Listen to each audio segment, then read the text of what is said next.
We're sitting down again with Aurora Energy Metals Managing Director Greg Cochran to get an update on progress at the company's US-based Aurora Energy Metals project, exploring for both lithium and uranium. Greg, thanks for sitting down with us again. The last time we spoke in May, Aurora had recently listed on the ASX.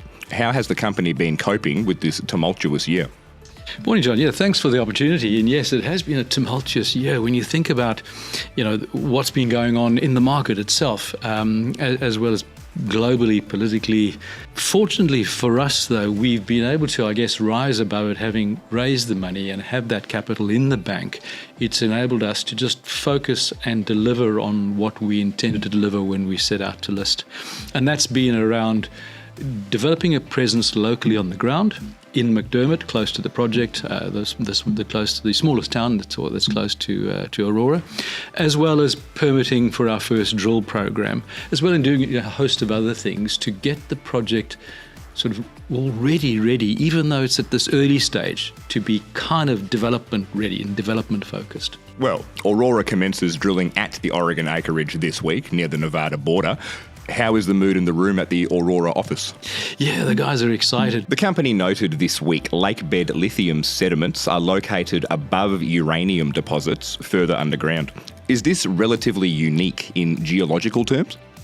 I believe it is. There is some hint of not quite the same sequence, but uranium and lithium close together in South America.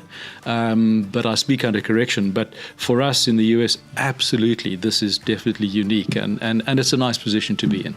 So does having lithium closer to surface, uranium deeper underground, pose any unusual considerations for exploration drilling at the project, or later on when it becomes a project development and mining story? Yeah, some may say, and with all due respect to the geologists and the explorationists amongst us, would say that the drilling is the easy part of the program. That's assuming success when you are exploring for stuff. And so when it comes to development, you've got to be aware of potential metallurgical challenges. Possibly, is there intermingling of the two sources, the lithium and the uranium? And fortunately for us, they are entirely geologically discrete. And so that enables you to make a couple of different operational strategic decisions that may be, okay, we can strip the top off the uranium, and that's lithium sediments, and we can park it in a stockpile temporarily whilst we then mine the uranium and process and produce uranium. Or we can do that simultaneously with two separate plants, or we can, if the lithium grows so big that it just overwhelms the scale of the uranium, we could park the uranium in the shorter term and focus on lithium delivery. As for the lakebed lithium sediments, what does early stage evidence suggest about the quality of that lithium and downstream processing into a battery compatible product? Yeah, we're fortunate in that we're not the first movers in this regard. And in fact, these clay-hosted, lithium-hosted sediments in these clay sediments are nothing new.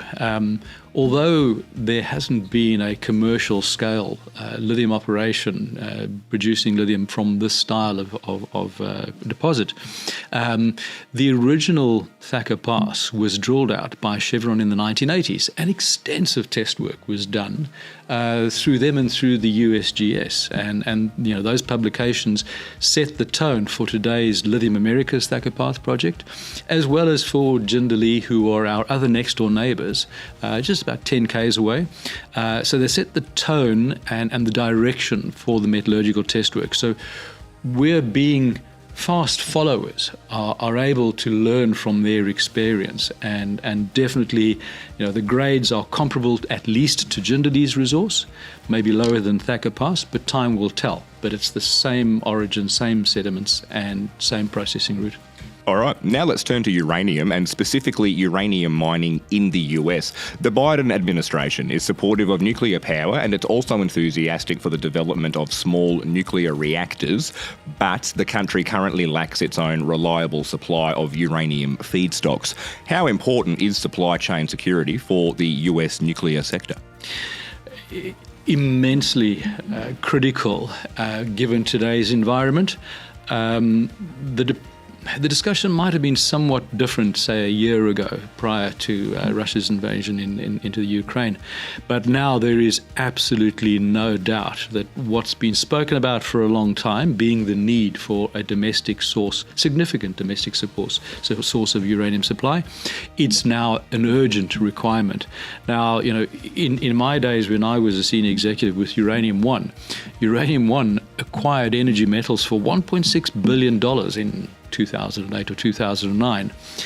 Funny enough, Aurora was part of that transaction because it was in Energy Metals at the time. And the CEO's vision at that stage, Neil Froneman, today's head of SSB of Sibanye-Stillwater, was the need for domestic uranium supply. So then already it was recognized. Now it is just more urgent. Is there currently legislation in the US that supports the efforts of uranium and lithium explorers and developers? Not so much explorers, but developers, absolutely. So whether it's things like the Inflation Reduction Act or the $1.5 billion that have been allocated to develop a strategic reserve of uranium, that all bodes well for those of us that are looking to develop. And in fact, Thacker Pass and from Lithium Americas and the other Australian company, Ioneer, that's developing Rhyolite Ridge, are well advanced with due diligence from the federal agencies for government grants and funding for the actual development of their projects. So just last question on uranium. Let's assume Aurora tomorrow hits a huge deposit and it's a game changer for the company, really gets things going. What does it take to get uranium out of the ground into a reactor, and can that all be done within the US? Yeah, that's an interesting question in that, yes, it can be done in the US, but as it stands today, not easily, because a lot of the steps, have been scaled down due to their ability to offshore those processing steps in conversion and enrichment. And I forget the exact number, but it's something like 40% of the conversion is done by Russia for US nuclear material, and that's clearly unacceptable. And it's an even greater number coming back from uranium coming from Kazakhstan via very, should we say, tricky trade routes, no matter what they choose. And so that's why a 25-35% local supply is a realistic and a necessary step for domestic supply. Greg, what's on the cards for Aurora Energy Metals between now and Christmas? So the primary focus is definitely on the drilling, and so we'll be announcing results as we go and as quickly as we can. Just in terms of the advance that we make with the drilling, where we're going in terms of every next step that we take, as well as further permitting for the next phases of drilling to get ahead of the game there. And then we're also doing a metallurgical review of all the historical work, and trust me, there's been a lot of historical work done on this deposit, given that it was discovered in the 70s, and it was drilled out by a then major Placer Amex, and so they did some really credible work. But so did my predecessors at Aurora, did very good work in 2012 that showed the possibility to beneficiate in effect and remove about 30% of the feed for very limited loss in uranium. So that means a sweeter feed. So we want to try and get our heads around that and work on that and release some information to the market about the potential of those steps. So it's drilling, assay results, metallurgical review, and permitting as well. All right, Greg, we'll be watching closely. Aurora Energy Metals Managing Director, Greg Cochran, I should say. Thanks for your time. Thanks very much, John. Great to catch up again.